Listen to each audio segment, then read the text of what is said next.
25 africanos que estavam à deriva em alto mar foram resgatados por pescadores cearenses e trazidos para o Maranhão. Eles viajavam num barco sem as mínimas condições de transporte, para transportar tanta gente assim. 2 brasileiros foram presos em flagrante, suspeitos de terem cobrado para trazer os estrangeiros ilegalmente para o Brasil. Esse vídeo mostra o momento em que os tripulantes do barco pesqueiro começaram a rebocar o catamarã, que trazia 27 pessoas da África em condições subhumanas. O grupo de refugiados que atravessou o Atlântico foi resgatado a cerca de 120 quilômetros da costa da cidade de São José de Ribamar, no litoral maranhense. Os africanos são de 5 países: Senegal, Guiné, Nigéria, Serra Leoa e Cabo Verde, que foi o ponto de partida. A viagem foi interrompida no 29º dia por uma tempestade. Pescadores do Ceará foram os primeiros a encontrar a embarcação à deriva. Espremidos lá dentro estavam os africanos e mais 2 brasileiros, com fome e com sede, quando o socorro chegou. Eles vinham botando bandeira, a gente pegou eles falaram que estavam com 5 dias que não comia e nem bebia. E a gente passou comida e bebida para ele, água. A reação imediata foi só em socorrê-lo. Porque eu vi que o barco tinha todo estiorado, todo quebrado, aí eu tinha que fazer alguma coisa. O chamado pedindo ajuda à Capitania dos Portos do Maranhão partiu da cidade de Camocim, no Ceará. O resgate aconteceu depois de quase uma semana à deriva em alto mar. O seu Raimundo, que é o comandante da embarcação, comunicou o filho dele na cidade de Camocim. Lá nós temos uma agência que nos comunicou e a gente começou a agir no sentido de trazer logo essa embarcação rebocada para cá. Os estrangeiros foram rebocados até o cais, onde receberam atendimento médico e comida. Esse senegalês disse que veio em busca de trabalho porque não conseguia pagar as contas e achou que no Brasil seria mais fácil. Segundo a Polícia Federal, os brasileiros que estavam na embarcação foram pagos para trazer os africanos clandestinamente. Eles negam. A gente não estava trazendo, a gente achou eles. A gente achando o pessoal, a gente prestando socorro.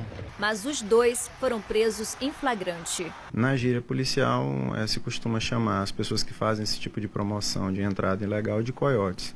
Recentemente, a nova lei de imigração, que entrou em vigor em novembro do ano passado, ela criou uma figura típica, ou seja, um crime específico, que agora faz parte do nosso Código Penal, que é o artigo 232-A, que trata exatamente da promoção ilegal de estrangeiros. Os africanos foram levados para a UPA e agora estão abrigados nesse ginásio, enquanto são concluídos os trabalhos de controle migratório. Cabe à Polícia Federal e aí responsabilidade do Ministério da Justiça, através da Polícia Federal, a análise da situação deles e a definição do status deles no Brasil. Cabe ao Estado cumprir os acordos internacionais e, como parte desses acordos internacionais, a nossa responsabilidade institucional é a ajuda humanitária.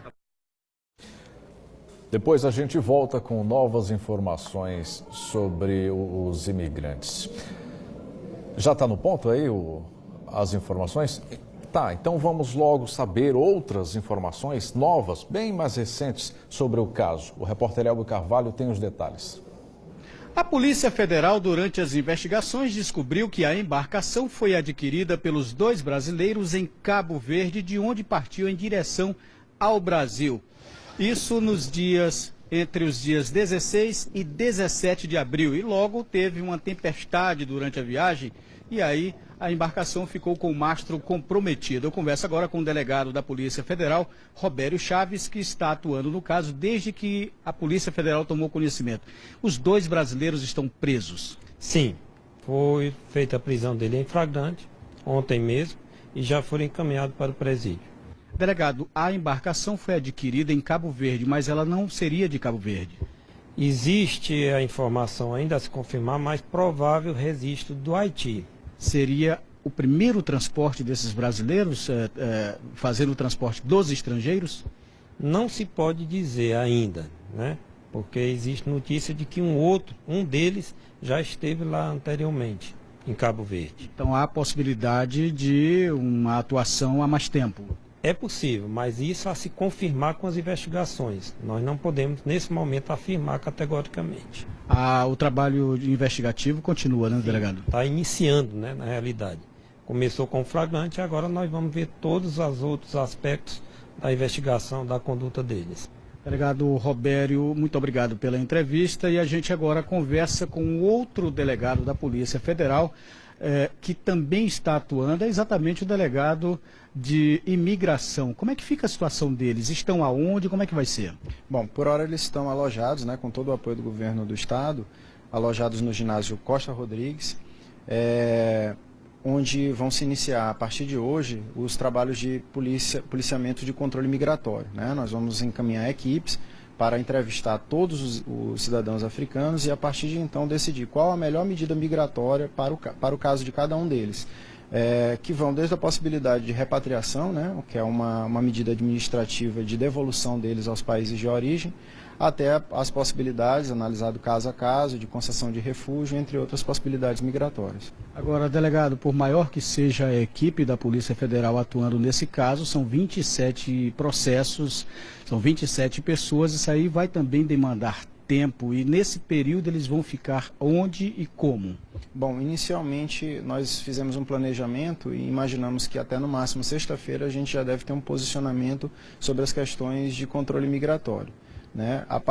Até esse prazo, já há um compromisso da Secretaria de Direitos Humanos no sentido de mantê-los alojados no local onde se encontram, né?